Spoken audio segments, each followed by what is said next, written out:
Friends, you must have noticed that President Trump has been completely silent, uncharacteristically, for the last 2 days. Only this morning he tweeted. He was present in his Oval Office also this weekend, which is unusual because on weekends he's usually at Mar-a-Lago. On government expense, he flies his two 747s with his entire entourage and his private security guards and his armored cars, as well as his whole family.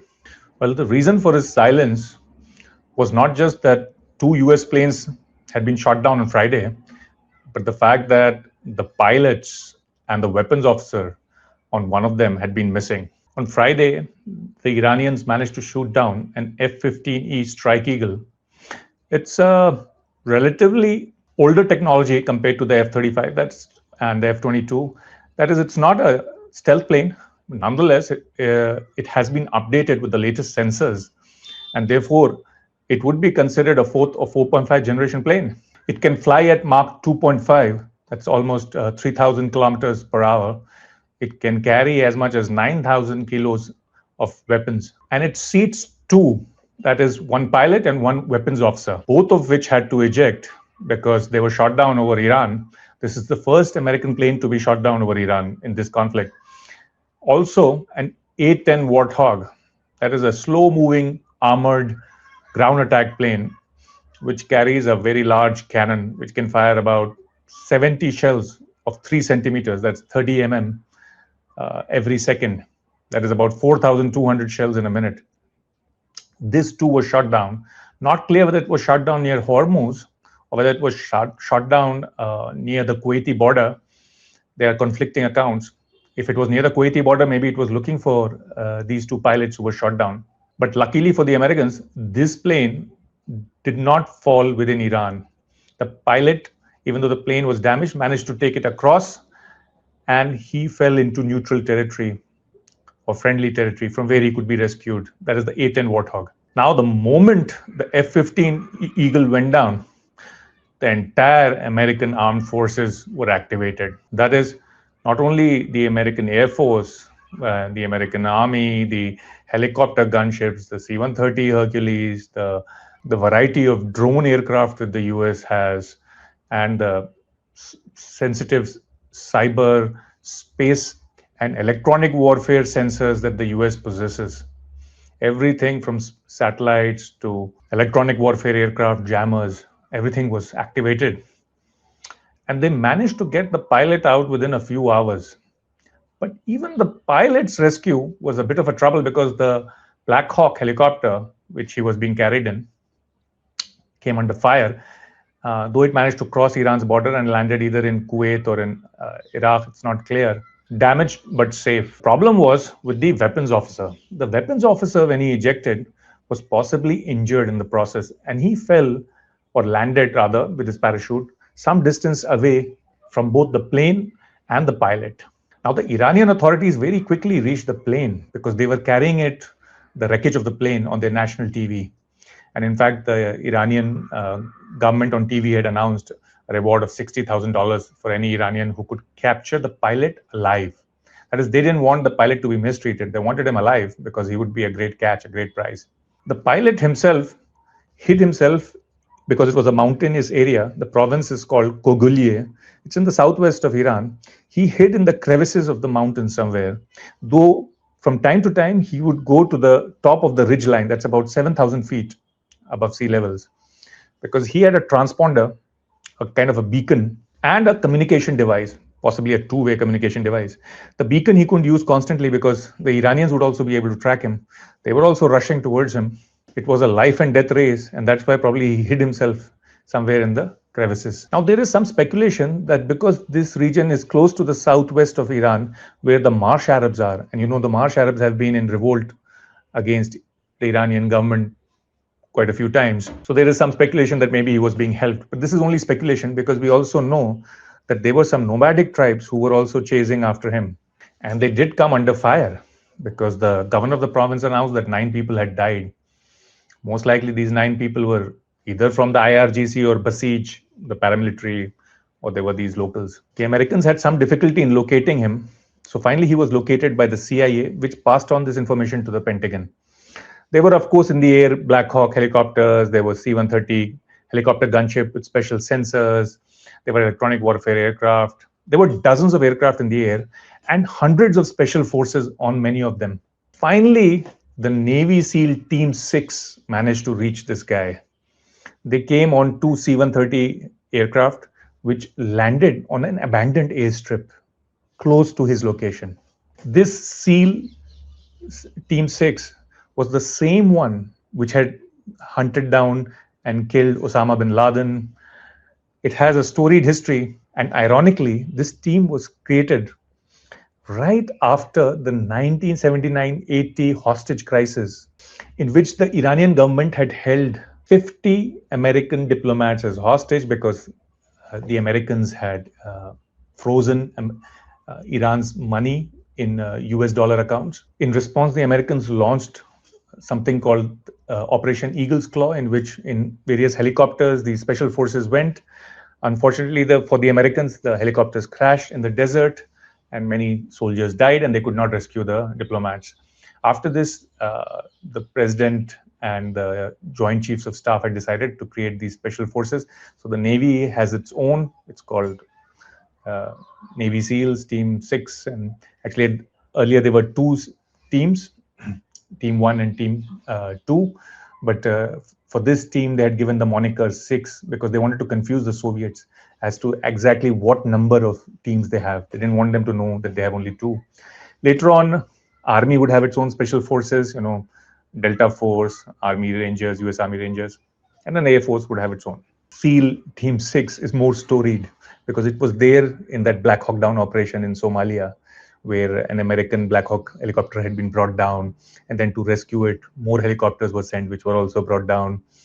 And so some 19 Americans had died in that process. It was not only involved in that Somalia operation, Black Hawk Down 1, but it was involved also in the Serbia operation, when, if you recall, one F-117 stealth fighter of the US had been brought down by the Serbians, and the pilot went missing. So that pilot also had to be rescued from within hostile territory because US and Serbia were at war. And then this team was involved in various operations, everything from Iraq in 1991 to Iraq in 2003, Afghanistan operations, various operations.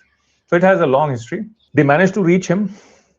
And though there was no direct firefight with the Iranians on the ground, with the SEALs, but there was firing on them from the air.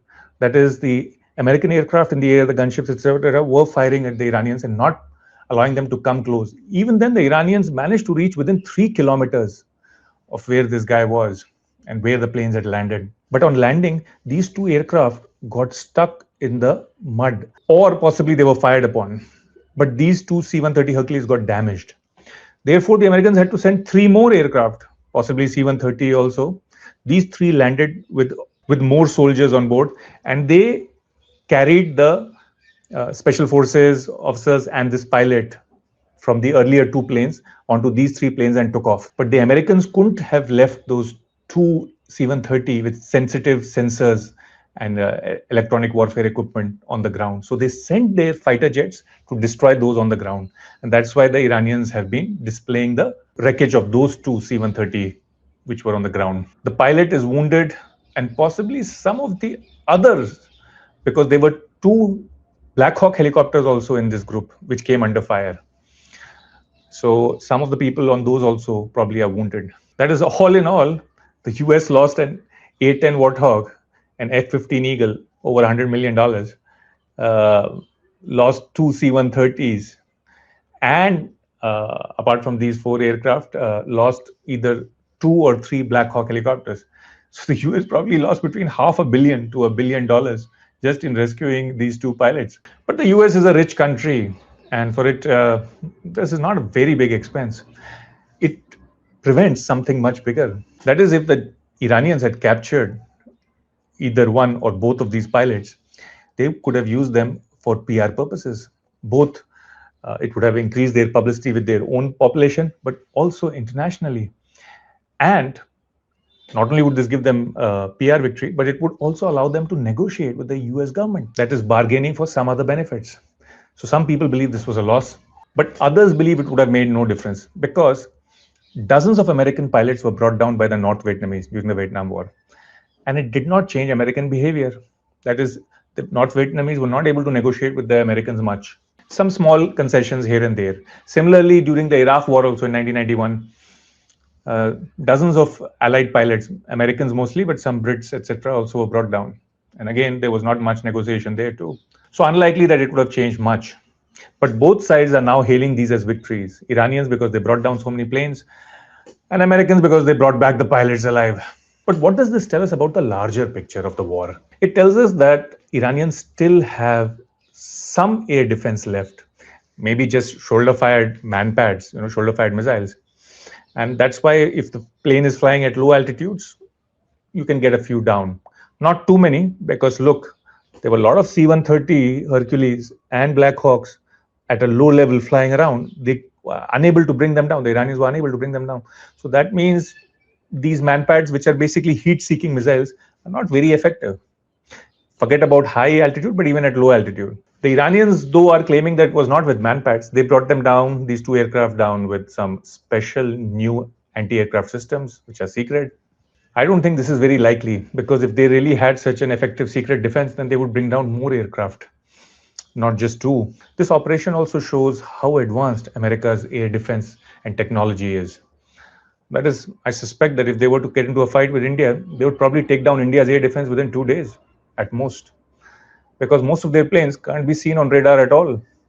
And they have such powerful jammers and so numerous in number and so many radar homing missiles that they would bring down any air defense within a couple of days. Well, the Russians must also be carefully watching, because the Russian air defense has performed quite poorly, whether it was in Venezuela or in Iran or even in Syria earlier. The S-300, S-400 don't appear to be much of a match for US aircraft, sensors, and missiles. Well, the larger picture of the war remains highly uncertain and, to be honest, quite worrying, because Trump has again repeated one day ago his deadline that within 48 hours Iran must open up to Hormuz, or he's going to take apart their entire water, electricity, power plants, and oil infrastructure. Already, he's gradually doing it with the help of the Israelis.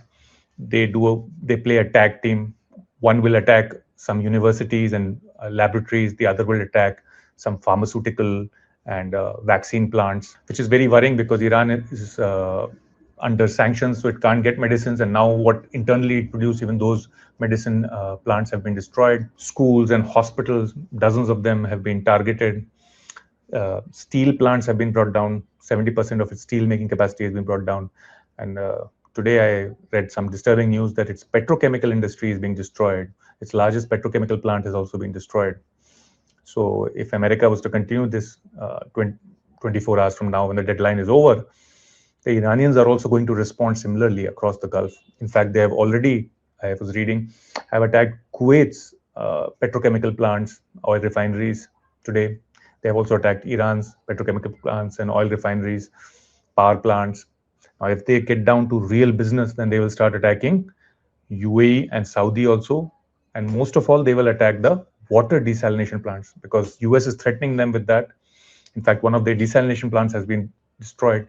If they destroy these Gulf countries' desalination plants, it will create a chaos. So Trump, despite what he says about keeping oil prices down, might easily send price of oil above $150. In fact, I would say above $200 or even $250 a barrel is possible if he goes ahead with this threat of the deadline tomorrow within 24 hours. This is terrible news for us in India, but also for all our South Asian neighbors, whether it is Bangladesh, Sri Lanka, Nepal, Pakistan. All of them are highly dependent on Gulf oil. Moreover, we are highly dependent on remittances from our workers in the Gulf. So a lot of Indians, about 9 million, are in the Gulf. They send money home, through which many of the families here in India survive. More importantly for us, even if our family is not involved, is the value of the rupee. If remittances go down, these remittances come in foreign exchange, and the price of oil, which is our main import, goes up again in dollars, we will run out of dollars. And the rupee, you can see the behavior of the rupee, it's going to fall even more. This will cause these high oil prices, this falling of the rupee will cause massive inflation in India, and it will cause a recession in India, which will mean people will have job losses and declining incomes, fall in the stock markets. further fall in stock markets and possibly fall in the real estate market also. So please keep watching. I'll keep bringing analysis to you, stuff like this. And until next time, Daswadanya.